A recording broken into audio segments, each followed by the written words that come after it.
দিনাজপুর ৩ আসন থেকে নির্বাচিত মাননীয় সদস্য জনাব সৈয়দ জাহাঙ্গীর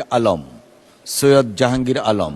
মাননীয় স্পিকার, আপনাকে অনেক ধন্যবাদ যে দীর্ঘদিন অনেক নোটিশ করার পরে আজকে আপনি আমাকে কথা বলার সুযোগ দিয়েছেন, এই জন্য আপনার প্রতি কৃতজ্ঞ। এবং এই আজকে সংসদ নেতা আমাদের মাননীয় প্রধানমন্ত্রী, ওনার প্রতি কৃতজ্ঞতা জানাই যে উনি দিনাজপুর সদর ৩ আসনে প্রিয় নেত্রী প্রয়াত নেত্রী বেগম খালেদা জিয়ার সদর ৩ আসনে প্রার্থী হওয়ার পরেও উনি অসুস্থ থাকার পরে উনি আমাকে সদর ৩ আসনে মনোনয়ন দিয়েছেন, এই জন্য ওনার প্রতি কৃতজ্ঞতা জানাই আজকে।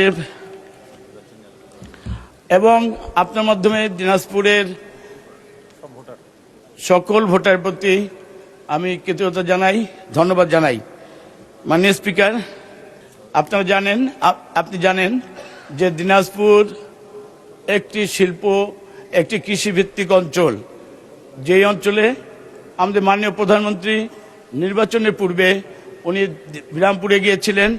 উনি কিন্তু আমাদেরকে এই দিনাজপুরের কৃষিভিত্তিক এলাকা হওয়ার জন্য উনি ওখানে একটি কৃষিভিত্তিক শিল্প কলকারখানা গড়ে তোলার কথা ব্যক্ত করেছিলেন। আজকে আমি আপনার মাধ্যমে মাননীয় প্রধানমন্ত্রী এবং শিল্পমন্ত্রীর কাছে আমার অনুরোধ যে দিনাজপুরে আগামী কবে এই প্রকল্পটি বাস্তবায়নের সুযোগ রয়েছে, কৃষিভিত্তিক শিল্প কলকারখানা গড়ে তোলা, যেটির মধ্য দিয়ে আমাদের এলাকার বেকার যুবকদের কর্মের সংস্থান ইনশাল্লাহ হবে। আপনাকে ধন্যবাদ।